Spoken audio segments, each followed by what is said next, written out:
Hi there! Welcome to the spookiest episode of our top 10 videos, in which we'll focus on the most spine-chilling and hair-raising video games on the market. Get yourself comfy and watch our top 10 horror games for spooky season and beyond. Number 1, Resident Evil Village. Let's start with the good old Resident Evil, probably the best-known series in the genre. If you're overwhelmed with the number of entries and don't know which resident to choose, the latest Resident Evil Village would be the best pick. After taking a little turn into the more action-oriented territory, the series is now back to its survival horror roots. So yeah, no punching rocks or jumping off exploding helicopters this time. Resident Evil is scary again. Number 2, Outlast.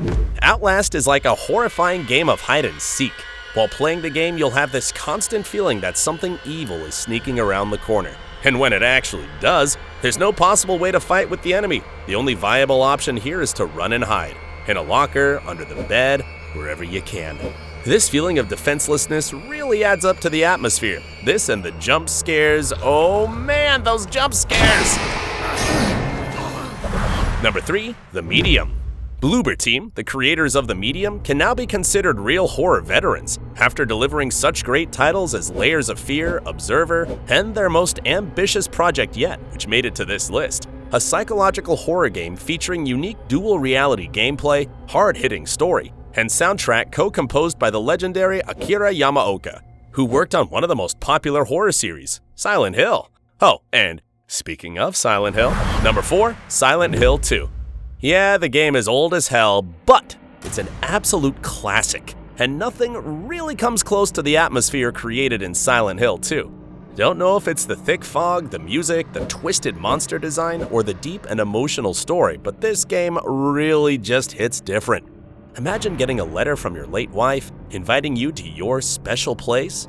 Would you go? Yeah, I thought so, but James, well, he's just something else.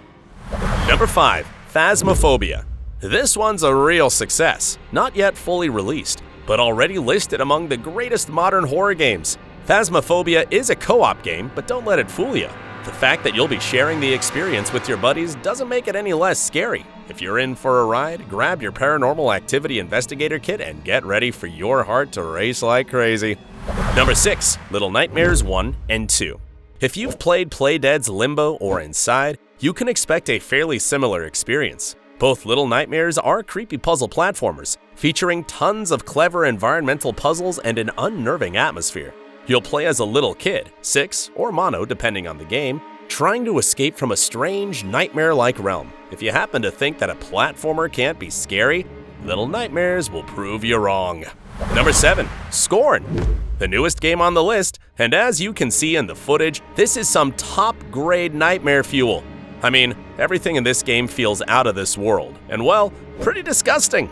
This atmospheric horror looks like it's taken straight out of H.R. Giger or Zdzisław Beksinski's paintings. If you're feeling like exploring a new, very original, and very gross world, just pick up Scorn. Number 8, Until Dawn. This one is heavily inspired by the mid-90s teenager horror flicks like Scream or I Know What You Did Last Summer. If you've happened to see those, you know what to expect. There's a group of teenagers, a killer, and most of them are going to end up dead by the end. What's interesting here is that you can take control over all the main characters, and your choices define who survives or not. So yeah, it has a ton of replay value. It's still a PS exclusive, but with most of them landing on PC lately, I guess it's reasonable to expect the same with Until Dawn. Number 9, Murder House. Let's say you grew up playing the PS1 and want to experience a horror game similar to those old school titles. Happy to report that Murder House has it all. Flat textures, janky tank controls, questionable voice acting, and retro-sounding OST. And the game's great! It's about a news crew shooting a documentary about the infamous Easter Ripper in an old, abandoned house. What could go wrong, right? Number 10, Dead Space. As the title suggests, it's a horror game set in space. You play as Isaac Clarke investigating a mining ship, USG Ishimura. The crew is dead, your partner Nicole is missing, and you have to solve everything yourself. Plus, if it wasn't enough, there's a twist. The ship is crawling with hordes of monsters. I wholeheartedly recommend playing all the Dead Space games, but make sure to start with the first one. And we're done. That's the whole top 10 list. How'd you like it? Have you played any of those games? Would you like to add some of your favorite spooky titles? Make sure to leave us a comment. Thanks for watching and see you next time.